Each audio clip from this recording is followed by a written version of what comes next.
La historia de la redención. Capítulo 7. Set y Enoc. Set era un personaje respetable y debía ocupar el lugar de Abel en lo que se refiere a la rectitud, pero era tan hijo de Adán como el pecador Caín, y no había heredado de la naturaleza de éste más bondad natural de la que aquél había recibido.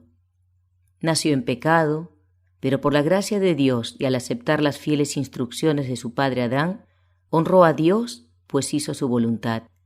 Se apartó de los descendientes corruptos de Caín y trabajó, como lo habría hecho Abel si hubiera vivido, para inducir a los pecadores a reverenciar y a obedecer al Señor. Enoc era santo, sirvió a Dios con corazón indiviso. Se dio cuenta de la corrupción de la familia humana y se apartó de los descendientes de Caín, a quienes reprendió por su gran maldad. Había en la tierra quienes reconocían al Señor, lo temían y lo adoraban. Pero el justo Enoc se sentía tan perturbado por la creciente maldad de los impíos que no se relacionaba con ellos cada día, por temor de verse afectado por su infidelidad y que sus pensamientos no siempre se dirigieran a Dios con la santa reverencia que merecía su carácter excelso. Su alma se afligía, pues todos los días veía cómo pisoteaban la autoridad divina. Decidió apartarse de ellos y pasar la mayor parte del tiempo en soledad, que dedicaba a la meditación y la oración.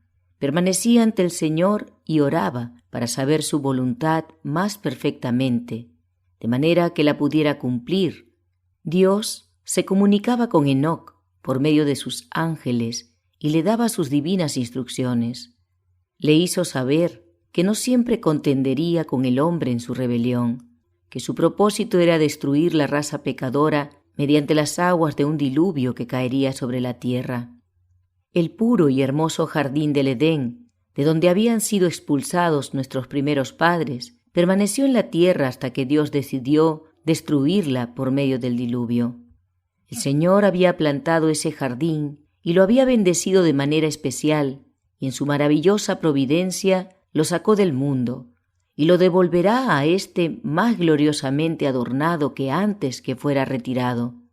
El Altísimo se propuso preservar una muestra de la perfección de la creación, libre de la imprecación mediante la cual maldijo la tierra.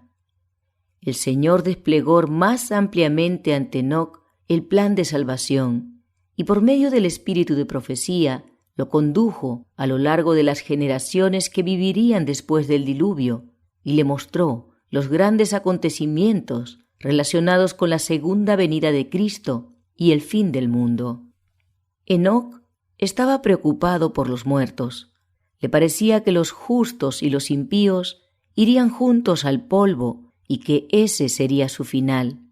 No comprendía claramente el tema de la vida de los justos más allá de la tumba. En visión profética se lo instruyó con respecto al Hijo de Dios, que habría de morir como sacrificio en favor del hombre, y se le mostró la venida de Cristo en las nubes del cielo, acompañado por una hueste de ángeles para dar vida a los justos muertos y rescatarlos de sus sepulturas. También vio la corrupción que prevalecería en el mundo cuando Cristo apareciera por segunda vez, que habría una generación jactanciosa, presuntuosa y testaruda, en abierta rebelión contra la ley de Jehová, para negar al único Dios soberano y a nuestro Señor Jesucristo, pisotear su sangre y despreciar su expiación. Vio a los justos coronados de gloria y honor, mientras se separaba a los impíos de la presencia del Señor para ser consumidos por el fuego. Enoc repitió fielmente al pueblo todo lo que Dios le había revelado por medio del espíritu de profecía. Algunos creyeron sus palabras y se apartaron de su impiedad para temer y adorar al Altísimo. La traslación de Enoc. Enoc crecía en espiritualidad a medida que se comunicaba con Dios. Su rostro irradiaba un fulgor santo que perduraba mientras instruía a los que escuchaban sus palabras llenas de sabiduría. Su apariencia digna y celestial llenaba de reverencia a la gente. El Señor amaba a Enoc, porque éste lo seguía consecuentemente, aborrecía la iniquidad y buscaba con fervor el conocimiento celestial para cumplir a la perfección la voluntad divina. Anhelaba unirse aún más estrechamente a Dios, a quien temía, reverenciaba y adoraba. El Señor no podía permitir que Enoc muriera con los demás hombres. Envió pues a sus ángeles para que se lo llevaran al cielo sin que experimentara la muerte. En presencia de los justos e impíos, Enoc fue retirado de entre ellos. Los que lo amaban pensaron que Dios podía haberlo dejado en alguno de los lugares donde solía retirarse, pero después de buscarlo diligentemente, en vista de que no lo pudieron encontrar, informaron que no estaba en ninguna parte, pues el Señor se lo había llevado. Mediante la traslación de Enoc, descendiente del caído Adán, el Altísimo nos enseña una lección de suma importancia: que todos los que por fe confían en el sacrificio prometido y obedecen fielmente sus mandamientos serán recompensados. Aquí se presentan nuevamente las dos clases que existirían hasta la segunda venida de Cristo: los justos y los malvados, los rebeldes y los leales. Dios recordará a los justos, los que lo temen. Los respetará, honrará y les dará la vida eterna por causa de su amado Hijo. Pero a los malvados, que pisotean su autoridad, los destruirá y los eliminará de la tierra y serán como si nunca hubieran existido. Puesto que Adán cayó de su estado de perfecta felicidad al de miseria y pecado, corría el peligro de que se desalentara y se preguntase: ¿qué aprovecha que guardemos su ley y que andemos afligidos en presencia de Jehová de los ejércitos? Puesto que una pesada maldición descansa sobre la raza humana y la muerte es la suerte de todos nosotros. Pero las instrucciones que Dios dio a Adán y que fueron repetidas por Set y ejemplificadas por Enoc, eliminaron las tinieblas y la oscuridad y dieron al hombre la esperanza de que así como por medio de Adán vino la muerte, por medio de Jesús, el Redentor prometido, vendría la vida y la inmortalidad.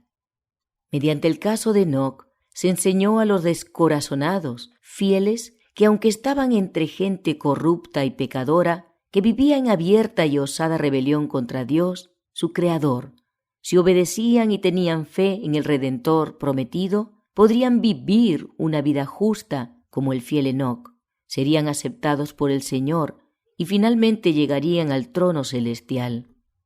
Enoc, que se apartó del mundo y dedicó mucho tiempo a la oración y la comunión con Dios, representa a los fieles de los últimos días, que se apartarán del mundo. La injusticia prevalecerá en proporción terrible sobre la tierra. Los hombres se entregarán a toda imaginación de sus corrompidos corazones para llevar a cabo su filosofía engañosa y su rebeldía contra la autoridad del cielo. El pueblo de Dios se apartará de las costumbres injustas de los que los rodean y buscará la pureza de pensamiento y santa conformidad con la voluntad divina hasta que su excelsa imagen se refleje en él. Como Enoc, se estarán preparando para la traslación al cielo. Mientras se esfuerzan por instruir y amonestar al mundo, no se amoldarán al espíritu y las costumbres de los incrédulos, sino que los condenarán mediante su santa manera de vivir y su ejemplo piadoso.